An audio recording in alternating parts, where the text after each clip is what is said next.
y'all, it's your girl Asia McKell, back in the flesh, back in the cut, with a what? With a who? With another freaking video.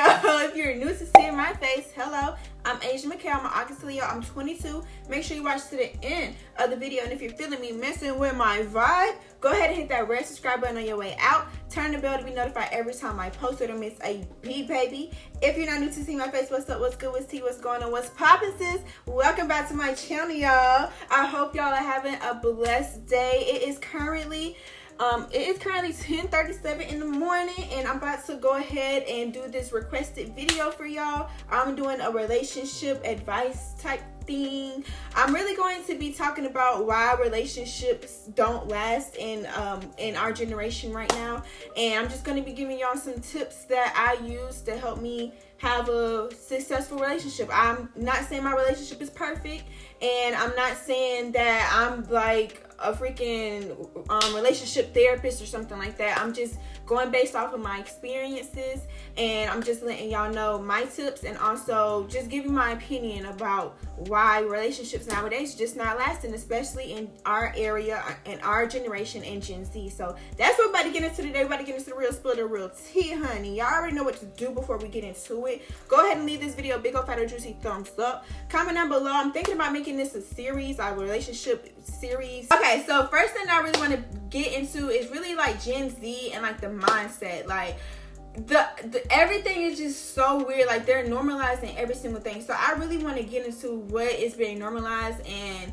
what I don't agree with, because I just can't get into it. Like, I don't know, maybe it's just me, maybe it's just because I'm like so old school and I'm just so hip to like old school love, like all this new stuff. Like I'm not hip to none of the trends. Like, we about to get into it. So like with the Gen Z mindset, is what I'm talking about is everybody's just so adamant of getting a lick back and cheating and stuff like that. Like I get it, you know, it's about your respect, it's about your love, playing with your feelings. I get it, but my thing is all you're doing is causing that stuff to come back and fall up on you. What I tell people all the time is what you put into the universe is exactly what you get back out. And that's exactly why I watch the things that I say, watch the way that I move, and watch the way that I treat people. You feel me? I treat people how I would like to be treated. I expect them to treat me may not always, you know, play out how I want it, but majority of the time, as long as I stay true to myself and be myself, then it always work out in my favor, and I always end up with the last laugh, and I always end up winning. When you let God take control over your situation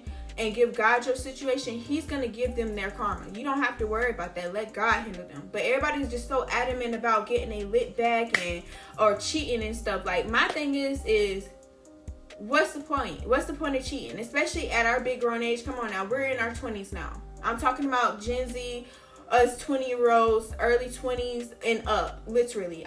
There's an excuse for the 19 and younger because they still in a kid mindset, but us 20-year-olds, y'all got to get it together. Not me, because I'm set over here, but y'all need to get it together. Like that cheating stuff, being toxic, like that toxicness is not cute. Do not be fooled with somebody trying to be toxic with you. Like if you having to blow up somebody's phone all the time and blow up their text messages just to get them to talk to you, that just answers you right there. It's not cute to normalize it. It's not. I'm sorry. I hate to break it to y'all. I'll be the one to say it. The toxicness is not cute. The hitting each other, like fighting each other, fist fighting when y'all mad and stuff like that, that's not cute. That's domestic violence. That's not cute. And actually you should run, because that can lead to other things. You feel me? But we're not going to get into that. My thing is, and one of my tips for this first topic, one of my tips is just work on yourself, because I feel like a lot of the toxicness and stuff like that comes from like built up like emotional problems and trauma, like past trauma and stuff like that. A lot of people have to work on everybody have to work on themselves from the inside out, okay? And that's for everybody, so that you can be your full self, so you can grow to your full potential. A lot of people are not working on themselves. They're not fooling themselves fully before they hop into another relationship. And now they're basically recycling the past relationship into the new relationship and doing the same cycles. And they break up the same way and this and that and the third. And they get back with somebody else. And it's the same thing. It's a cycle. And it's like, when are you going to realize, okay, literally the same thing is happening in each relationship that I get in. It's a cycle. Something got to change. That change starts within yourself. Okay? And that's what I actually had to realize when I got in the relationship that I'm in now. The relationship that I had before the one I'm in now, I can definitely see a trend of the toxicness and the negative and all the bad things that was going on. It was all within myself, because you attract who you are. That's why I say you gotta work within yourself so you can attract like-minded people with you, like-minded people like you. And y'all wonder why your relationships don't last. And I'm not really too sure if my frontal lobe is starting to kick in, but it took me a long time to understand that actually I'm the problem. When you start to realize and actually sit down and think and reflecting on your mistakes and the things that you did, not what other person did, it's about what you did, because this is your life. You feel me? Maturing is realizing that you're the problem. Let's talk about it, though. Let's talk about it.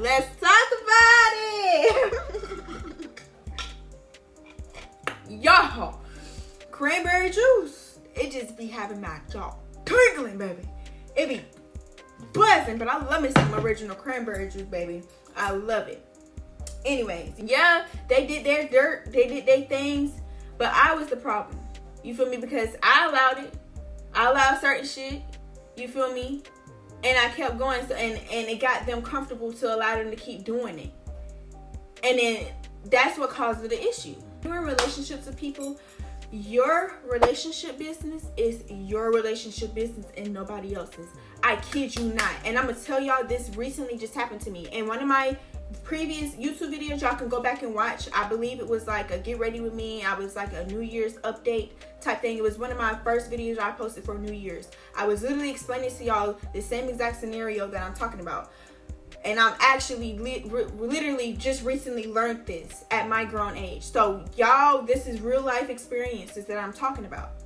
Your business and your relationship is your business. When you and your man is arguing, or you and your girl is arguing, don't go out and tell your family members. Don't go out and tell your homegirl or your homeboy. Don't go out and tell nobody. If you need somebody to talk to about what happened what happened to cause y'all to argue, if you need somebody to vent to God. Vent to God, or pull out your freaking phone camera like I do sometimes. Pull out my Snapchat and I record and I vent out and I spill out everything that I want to get out. I spill out and vent out everything that I want to get out, and I delete the video. After that, I feel completely great. Feel like everything lifted off my shoulders after I vent. Vent to yourself. And let me tell y'all why. So recently, in December, y'all know I had a best friend. My man went through my phone. He seen that me and my best friend was talking junk. I was having a hard time myself personally last year. My man was just, making sure I stay in my P's and Q's. But at the time we was arguing, we had gotten a little disagreement. So I was venting to my old best friend, and he went through our messages. And he seemed basically like she was talking junk about him, and I wasn't basically like defending him and stuff like that, and all this crazy stuff. Basically, y'all know how y'all be with y'all girlfriends. Y'all be gossiping like, girl, let me tell you what he did just now type thing. That's basically what we were doing. And I could understand like how he come from, like how he go through my phone and he seen that. I could understand how they made him feel, you feel me? But we overcame that, and we grew from that, and I grew from that too. But that is a learning experience. If y'all know me and him, we've been together before. We ended up breaking up because we was being toxic. We thought being toxic was cute. We had our toxicness. We had that part in our relationship where we was being toxic, and we broke up, and we ended up getting back together, you feel me? Like a year later, after we like worked on ourselves and stuff like that, we got back together, you feel me? And getting back together with people is possible. I don't want people to feel like, oh, just because we had a fallout. I feel like really I feel like you can really bounce back from anything other than if somebody have a baby on you, or somebody really did something like really grimy behind your back. I feel like cheating is really grimy, but also I feel like you can bounce back from cheating. Don't shoot me. I feel like certain ways, like if you like texting cheating, I feel like you can bounce back from that. But like if you sexually cheating, no, you cannot bounce back from that. That's what I'm trying to say. So don't beat me up in the comments for saying that. I'm saying like if you texting cheating, like if you just texting, I feel like that's harmless. Like okay, words, okay, cool. Just don't do that shit again. You feel me? But if it's like sexual, heck yeah, like you nothing to mix me. You feel me? Like no, you was toxic before in a relationship. I feel like if y'all grown as a person individually and stuff like that, I feel like y'all can eventually get back together and make it work. That's exactly what me and my man did. We've been together for 2 years. This year in October we'll make 3. Literally, these are real life experiences, y'all. Y'all know I keep it real spill over here on my channel. I don't have to lie. I don't have to lie to y'all. But yeah, keep people out of y'all business. Don't tell nobody nothing. Don't tell nobody nothing. And also, if you just keep people out your business, I promise you your relationship is 100%, 1000% more peaceful. Literally. After I cut my old best friend off, and after, you know, we got through what we got through, and we actually started grinding and actually started getting back in our groove of things and stuff like that, we've been so peaceful. We've been accomplishing things, like opportunity. God has just been anointing our relationship, and also keeping God in the center of your relationship. The best thing you can ever do is keeping God in the center of your relationship. And that's one thing that I always do. I always pray over my relationship. Every time we in a disagreement, we get in a little argument, you feel me? Even when he have his bad days, I pray over him individually. Like, I don't just pray over our relationship. I pray over him individually. I pray over his health, his mental health, his physical health, things that he don't speak about. I pray over everything. I used to pray over my friendships too. Like, that's something that I always did. Like, if I genuinely, honestly cared about you and loved you, I always made sure I always prayed over you. Always. So, and I know a lot of people say communication is key. It is, but hear me out. Comprehension is key as well. Listening and comprehending what the other person is saying is the biggest key of all. Because you can communicate all you want. You can communicate, have dialogue back and forth all you want. But if that other person is not comprehending anything that you're saying and not taking into thought and taking into consideration what you're saying, there's literally no point. This is another life experience. Like, it's been a lot of the times where me and my man will talk about what we need to work on, like, individually for our relationship, and what we need to work on together. But like, when we're talking about individually for each other, and he be like, okay, well, I feel like you can I feel like you need to work on your mindset a little bit better, work on controlling your emotions a little bit better. And it's like, I can say, yeah, I understand, I understand what you're saying, and I'll work on it. But don't work on it and just ignore what he said and just like brush that out the window. If I don't work on it, that's not me comprehending what we just talked about. That's not communication. And those two things come in key together. Those three things match. You need communication and comprehension. I feel like a lot of relationships would be successful if people would stop communicating via text message.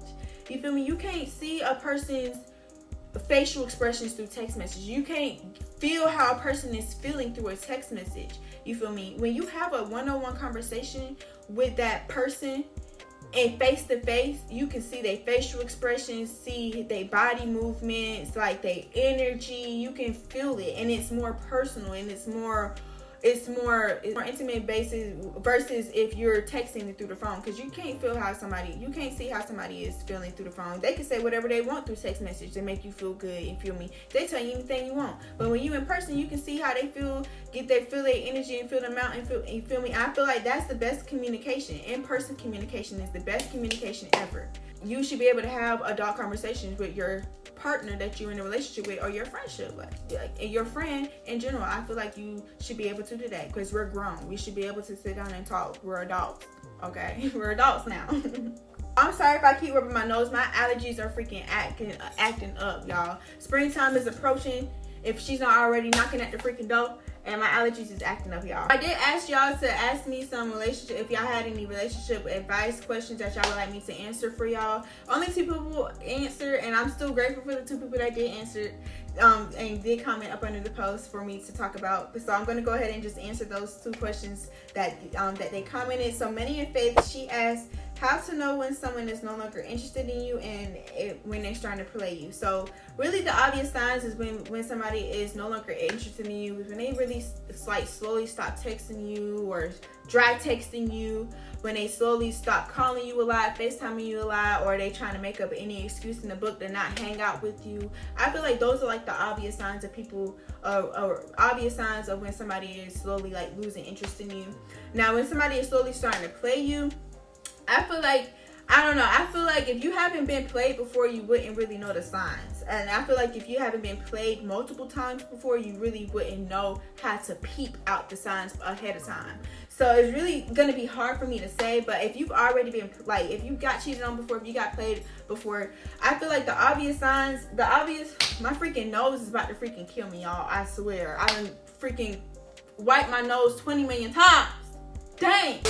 But I feel like when people are starting to play you can tell the change in their demeanor, the change in their energy, the change in how they communicate with you, the change in how they engage and interact with you. Feel me? Like you can definitely tell if they're not no longer interested in you, you start like I told y'all that you start seeing those signs of them slowly stop texting you, slowly stop calling you, making up those excuses of not hanging out and stuff. You slowly start seeing those signs. So I would just really pay attention to how they text you, if they're dry texting you, how many times are they calling you. Like if they used to call you a lot of the times, now they're not calling you like nothing but like once a day or once every now and then, you feel me? Or if they just make up every excuse in the book. Every time you try to hang out with them, they got an excuse. Oh, I can't do this, I gotta do that, you feel me? Like stuff like that. Like I would watch out for those signs. Noah Baker said how to get them interested and how to know if he likes you, and some other advice too. So how to get people interested in you: work on yourself. Like I was telling y'all, work on yourself. That's how you get people interested in you. Work on being yourself and being authentic and let the universe draw people to you. Draw like-minded people to you. You feel me? If they're not interested in you off the bat with you being yourself, that's gonna let you know off rip if that person is for you or if you need to be talking to that person. You feel me? How to get them interested? I really feel like that really comes within yourself. Being true to yourself, being real, and standing your ground, period. And how to know if he likes you. You'll know. They're always gonna want to talk to you. They're gonna always want to try to hang out with you.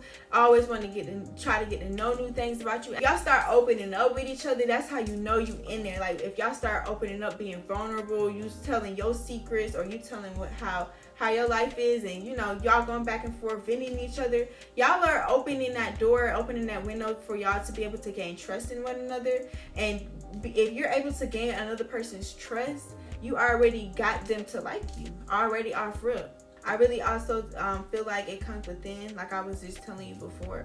So that's why I've been saying, like, work on yourself so you can attract those positive, like-minded people to you. So yeah.